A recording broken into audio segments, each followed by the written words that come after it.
बिल्लाहि मिनश्शैतानिर्रजीम बिस्मिल्लाहिर्रहमानिर्रहीम अल्लाहुम्मा सल्लि अला मुहम्मदिन व अला आलि मुहम्मदिन कमा सल्लैता अला इब्राहीम व अला आलि इब्राहीम इन्नका हमीदुम मजीद अल्लाहुम्मा बारिक अला मुहम्मदिन व अला आलि मुहम्मदिन कमा बारकता अला इब्राहीम व अला आलि इब्राहीम इन्नका हमीदुम मजीद। अस्सलाम वालेकुम दोस्तों, उम्मीद करता हूँ आप सब लोग खैरियत से होंगे। आज हम कुरान पाक की सूरत नंबर 5 सूरत माइदा की आयत नंबर 3 का तर्जुमा पढ़ेंगे। तर्जुमा: तुम पर हराम किया गया मुर्दार और खून और खंजीर का गोश्त जिस पर अल्लाह के सिवा दूसरे का नाम पुकारा गया हो, और जो गला घुटने से मरा हो, और जो किसी ज़रब से मर गया हो, और जो ऊंची जगह से गिरकर मरा हो, जो किसी के सींग मारने से मरा हो, और जिसे दरिंदों ने फाड़ खाया हो, लेकिन उसे तुम ज़िबा कर डालो तो हराम नहीं। और जो आस्थानों पर ज़िबा किया गया हो, और ये भी कि कुर्रा के तीरों के ज़रिए फाल गिरी हो, ये सब बदतरीन गुनाह है। आज कुफ़ार तुम्हारे दीन से नाउम्मीद हो गए। खबरदार, तुम इनसे ना डरना और मुझसे डरते रहना। आज मैंने तुम्हारे लिए दीन को कामिल कर दिया और तुम पर अपना इनाम भरपूर कर दिया, और तुम्हारे लिए इस्लाम के दीन होने पर रज़ामंद हो गया। बस जो शख्स शिद्दत की भूख में बेकरार हो जाए, बशर्ते कि किसी गुनाह की तरफ इसका मिलान न हो, तो यकीनन अल्लाह ताला माफ़ करने वाला और बहुत बड़ा मेहरबान है। तफसीर है। शुरू की आयत में जिन जानवरों के हराम होने के बयान का वादा सिवाय इनके जो तुम पर पड़े जाएंगे के साथ किया गया है, इसमें इनका जिक्र है। मुर्दार में से मछली और टिड्डी हलाल है, क्योंकि रसूल अकरम सल्लल्लाहु अलैहि वसल्लम ने फरमाया, हमारे लिए 2 मुर्दार और 2 खुनून हलाल कर दिए गए हैं। मुर्दार तो मछली और टिड्डी हैं। गला घोटने वाले जानवर ख्वाह खुद बखुद रस्सी वगैरह से कट कर मर जाए या कोई गला घोंट कर मार दे, जिसे किसी लाठी या पत्थर वगैरह की चोट से मारा जाए। इसका ताल्लुक इससे पहले मज़कूरा 5 चीज़ों के साथ है कि इन 5 चीज़ों में से किसी के अंदर अगर जान बाकी हो और मरने से पहले उसे ज़िबा कर लो तो वो हलाल है।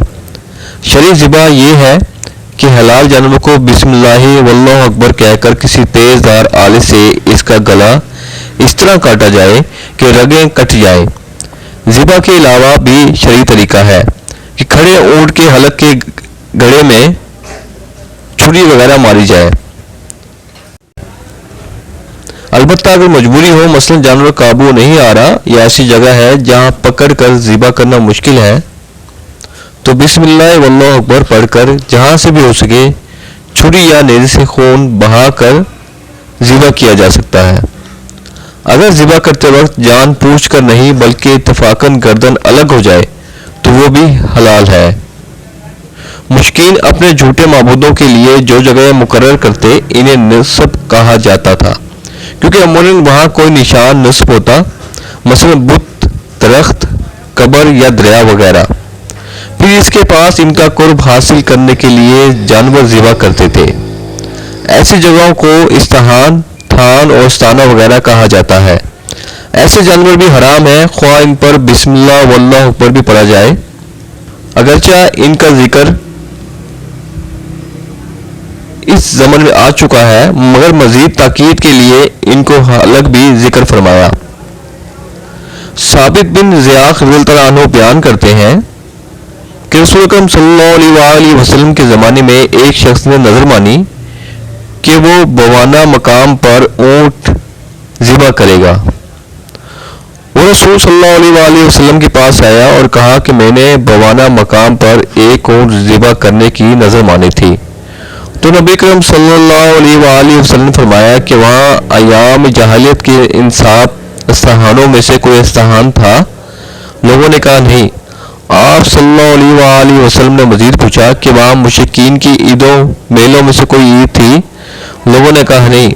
आप सल्लल्लाहु अलैहि वसल्लम ने फरमाया अपनी नज़र पूरी करो। ये जालूम की जमा है। ये वो तीर थे जो किस्म मालूम करने के लिए हैबल बुत के पास रखे हुए थे। خانہ کعبہ میں ابراہیم اور اسماعیل علیہ السلام کی تصویروں کے ہاتھوں میں بھی تھمائے ہوئے تھے، بلکہ لوگ اپنے ساتھ بھی قسمت آزمائی کے یہ تھیلے رکھ لیتے تھے۔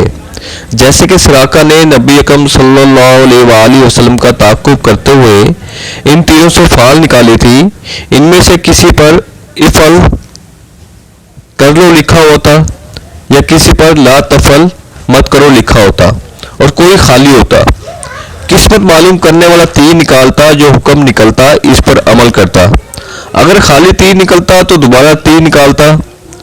اس قسم کے تمام کام، خواہ انہیں فعال نامہ کہا جائے یا استخارہ یا کسی نجومی سے پوچھا جائے، حرام ہے، شرک ہے، کیونکہ غیب تو اللہ کے سوا کوئی جانتا ہی نہیں، مصنون استخارے میں اس چیز کا وجود ہی نہیں۔ وَأَن تَسْتَقْسِمُوا بِالْأَزْلَامِ کا ایک اور مطلب بھی ہے، یعنی جوئے کے تیروں کے ذریعے سے ذبح شدہ گوشت کے حصے تقسیم کرنا۔ اس میں کسی کا حصہ نکل آتا ہے، کوئی محروم رہ جاتا۔ یہ وہی چیز ہے جسے آج کل لاٹری کہا جاتا ہے، یہ بھی حرام ہے۔ یعنی اب تمہاری طاقت اس قدر مستحکم ہو گئی ہے کہ تمہارے دشمن کی کمر ٹوٹ گئی ہے اور وہ اس چیز سے قطعی مایوس ہو گئے ہیں کہ تمہارے دین کو نیچا دکھا سکے۔ طارق بن چاپ رضی اللہ عنہ بیان کرتے ہیں کہ ایک یہودی نے عمر بن خطاب رضی اللہ عنہ سے کہا، آپ رضی اللہ عنہ اپنی کتاب میں ایک ایسی آیات پڑھتے ہیں کہ اگر ہم یہودی کتاب میں یہ آیات نازل ہوئی ہوتی تو ہم اس کے نزول کے دن کو عید بنا لیتے۔ آپ رضی اللہ عنہ فرمایا، کون سی آیات؟ تو اس نے یہ آیات پڑھی، سورۃ مائدہ کی آیات 3 ہے۔ یہ سن کر عمر رضی اللہ عنہ نے فرمایا، ہم اس دن اور جگہ کو جانتے ہیں جب یہ آیات رسول اکرم صلی اللہ علیہ وآلہ وسلم پر نازل ہوئی تھی، عرفہ میں تھے، آپ صلی اللہ علیہ وآلہ وسلم عرفہ میں تھے، پچھلے پہر کا وقت تھا، جمعۃ المبارک کا دن۔ دین کو مکمل کر دینے سے مراد یہ ہے کہ اس کے تمام ارکان، فرائض، سنن، حدود اور احکام بیان کر دیے گئے ہیں اور کفر و شرک کا خاتمہ کر کے اس نعمت کو مکمل کر دیا گیا ہے۔ اب دین میں جو حرام ہونا تھا یا حلال ہونا تھا وہ ہو چکا۔ اب اگر کوئی اس میں کوئی تبدیلی اضافہ کرے گا یا نئی چیز نکالے گا وہ دین نہیں ہو سکتی، بلکہ دین میں بدعت ہے جو سراسر گمراہی ہے۔ رسول اکرم صلی اللہ علیہ وآلہ وسلم نے فرمایا، اب اگر کوئی اس میں تبدیلی یا اضافہ کرے گا یا نئی چیز نکالے گا وہ دین نہیں ہو سکتی، بلکہ دین میں بدعت ہے جو سراسر گمراہی ہے۔ رسول اکرم صلی اللہ علیہ وآلہ وسلم نے فرمایا، جو ہمارے اس امر دین میں کوئی نئی چیز شروع کرے گا جو اس میں نہیں تو وہ مردود ہے۔ یعنی بھوک کی وجہ سے مجبور اور لاچار آدمی اگر حرام چیزوں میں سے کچھ کھا لے تو اس پر کوئی گناہ نہیں، بشرطیہ کہ حرام کھانے کا شوق نہ ہو، اسے جائز نہ سمجھنے لگے، اور دوسرا بقدر ضرورت کھائے، حد سے زیادہ نہ گزرے۔ معلوم ہوا حرام کھانے کا تعلق بھوک اور حقیقی مجبوری سے ہے۔ زندگی کا معیار بلند کرنے کے لیے اشترار کا بہانہ بنا کر سود کھانا شروع کر دے، یہ مراد نہیں۔ دوستو، آپ نے ترجمہ اور تفسیر پڑھی ہے، سنی ہے، اس میں حلال حرام جاننے کے بارے میں بتایا گیا ہے اور جو منت مانگی اس کے بارے میں بتایا گیا وہ حرام ہے۔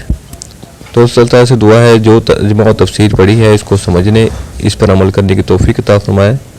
اللہ تعالیٰ ہمیں قرآن شریف کو ترجمے کے ساتھ پڑھنے، سمجھنے، اس پر عمل کرنے اور اسے دوسروں کو جاننے کی توفیق عطا فرمائے۔ جزاک اللہ۔